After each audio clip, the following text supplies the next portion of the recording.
And again, because maybe there's so many family-owned companies, like as far as prestige is concerned, there's Irfan Razak is there, Siddharth Puri is there, Jai Shankar is there in Brigade, Niranjan Hiranand is there available. So there are lots of exams and they feel comfortable doing that. So Aditya, Embassy Group had a very different kind of journey when we see other real estate players in this market. So commercial portfolio of Embassy Group has been a very large differentiator.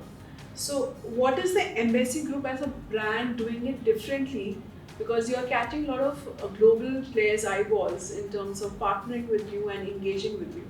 Yeah, I think our clear focus on the commercial side is build large-scale office parks, creating these total business ecosystems, and not building those standalone one-off buildings. I think that is a key difference.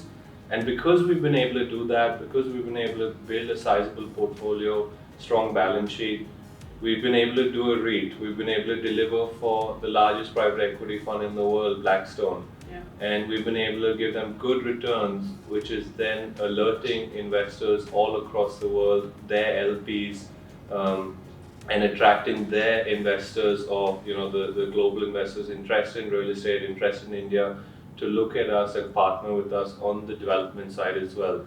So I think that is the key part of what we're doing different, is building these large-scale office parks, putting it into a structure that's institutional, that's liquid for different sources of capital, so we can attract investors into our REIT, we can attract investors who want a little bit more risk return on the development side.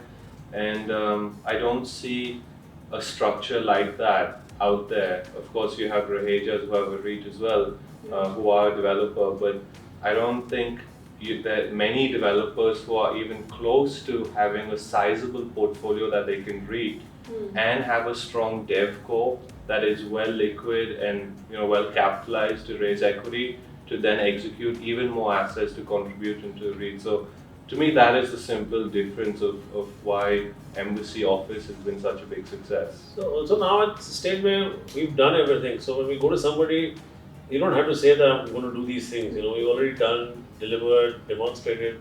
Most of these companies and most of the CEOs and professionals move around these companies.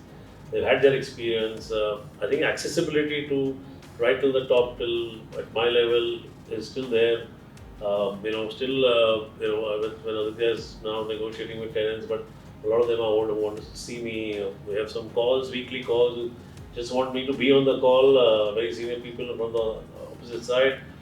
But actually Aditya is doing all the talking, actually I'm just hanging around there because for face value, but the fact for them that I'm available and they can pick up the phone and talk to Aditya or anything, it's there. I think it's strange in India itself, but a lot of companies don't like dealing with professionals in real estate companies. They somehow either want to make sure that what the owner commits is there. Okay. Professional committing is still not taken so much at value, and it's very unfortunate. But that kind of thing continues in real estate companies in India. And again, because maybe there's so many family-owned companies, like as far as prestige is concerned, there's Irfan Razak is there, Siddharth Puri is there, Jai Shankar is there in Brigade, Niranjan Hiranand is there available. So there are lots of exams and they feel comfortable doing that. But coming back to your question, is that it's just that we deal with customers as clients. There are a lot of old school real estate people who want to charge for every small thing, any changes gets made, but we look at customer in a very different format. So when you want to try to do a joint venture with the landowner, we actually find it very difficult because we need to have a landowner who actually adapts to our way of thinking, because they sometimes need to block space for expansion from a customer where the space is ready. We're not going to get any revenue for 6 months, 12 months. Or it's committed for 6 months, but then the company decides to want to extend for another 3 months to keep it vacant. And we just go ahead with that. But a lot of people say, no, look, I need the rent, otherwise I'm not giving you the deal.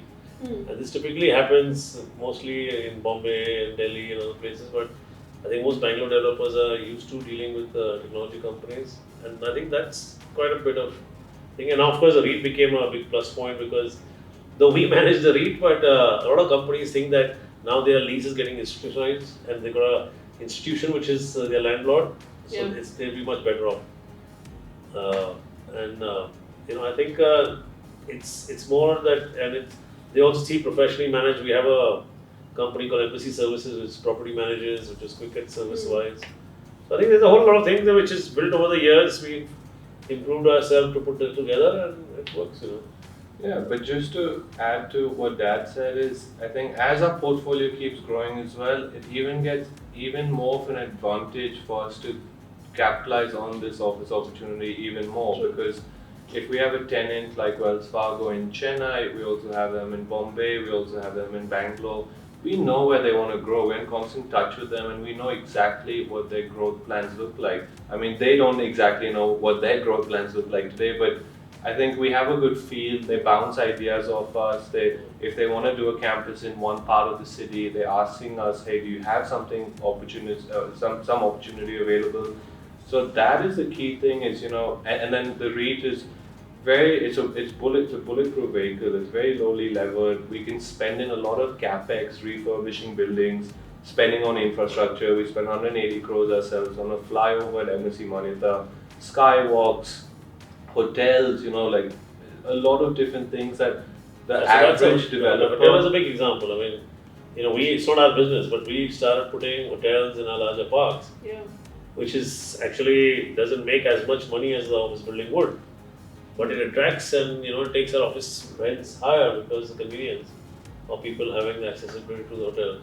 Of course. And you wouldn't have the average commercial developer being able to do these kind of things. So when you have the stickiness and 85% approximately is renewed tenants in our portfolio, it's you just got to keep executing and keep building on this. And the macros again on India are so good that it's continuing to be the outsource market for the IT sector. So growth is phenomenal. The talent that they have here is amazing. So I think that, and then if we can keep executing good quality assets, adding to that, it's just it makes life really easy. True.